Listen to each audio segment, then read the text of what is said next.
तो आदरणीय मोदी जी जिस तरह से सभी वर्गों को साथ लेकर के चल रहे हैं, जिस तरह से आज पूरे विश्व में उनके नेतृत्व को लोहा लोग मान रहे हैं, तो मुझे लगता है कि उनके ही नेतृत्व में हमारे झारखंड का विकास होगा, देश का विकास होगा। जब से मैं पार्टी में हूँ, कांग्रेस पार्टी में जब से मैंने थी या मुझे जब से जिम्मेदारी दी गई कार्यकारिणी अध्यक्ष की, हमने लगातार कांग्रेस को अवगत कराने का प्रयास किया, यहाँ की समस्याओं से, जो यहाँ के लोगों की समस्याओं से अवगत कराने का प्रयास किया। लेकिन पार्टी कहीं भी सुनने को तैयार नहीं है, पार्टी मिलने को तैयार नहीं है, सुनने को तैयार नहीं है।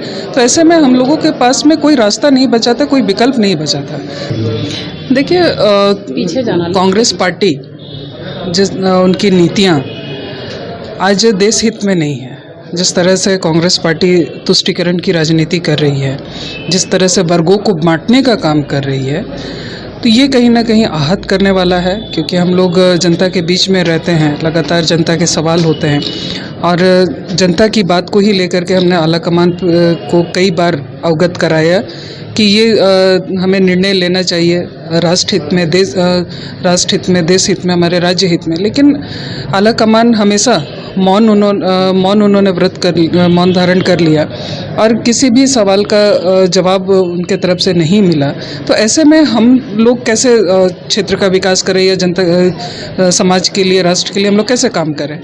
तो आदरणीय मोदी जी जिस तरह से सभी वर्गों को साथ लेकर के चल रहे हैं, जिस तरह से आज पूरे विश्व में उनके नेतृत्व को लोहा लोग मान रहे हैं, तो मुझे लगता है कि उनके ही नेतृत्व में हमारे झारखंड का विकास होगा, देश का विकास होगा। इन चुनाव से पहले लोग कहें कि चुनाव से पहले क्या ऐसा हुआ कि कांग्रेस को छोड़ना पड़ा? देखिए, इन चुनाव से पहले की बात नहीं है। हमने कई बार, जब से मैं पार्टी में हूँ, कांग्रेस पार्टी में जब से मैंने थी या मुझे जब से जिम्मेदारी दी गई कार्यकारिणी अध्यक्ष की, हमने लगातार कांग्रेस को अवगत कराने का प्रयास किया, यहाँ की समस्याओं से, जो यहाँ के लोगों की समस्याओं से अवगत कराने का प्रयास किया। लेकिन पार्टी कहीं भी सुनने को तैयार नहीं है, पार्टी मिलने को तैयार नहीं है, सुनने को तैयार नहीं है। तो ऐसे में हम लोगों के पास में कोई रास्ता नहीं बचा था, कोई विकल्प नहीं बचा था। इसलिए हम लोगों ने भारतीय जनता पार्टी ज्वाइन किया। क्या लगता है कि मजबूती मिलेगी आपको बीजेपी की पकड़ में? देखिए, भारतीय जनता पार्टी पूरे प्रदेश में बहुत मजबूत है। अगर पिछले चुनाव का रिकॉर्ड भी हम लोग देखें तो बहुत मजबूती के साथ में पार्टी लड़ी है। तो निश्चित रूप से आने वाले दिनों में भी सिर्फ कोल्हानी नहीं बल्कि पूरे प्रदेश में, पूरे 14 लोकसभा में पार्टी और मजबूती के साथ लड़ेगी और पूरे 14 के 14 सीट आदरणीय मोदी जी को समर्पित होंगे। अगर आप ये वीडियो YouTube पर देख रहे हैं तो हमारे चैनल को सब्सक्राइब करें और बेल आइकन को दबाना ना भूलें। अगर आप Facebook पर ये वीडियो देख रहे हैं तो हमारे पेज को लाइक करें।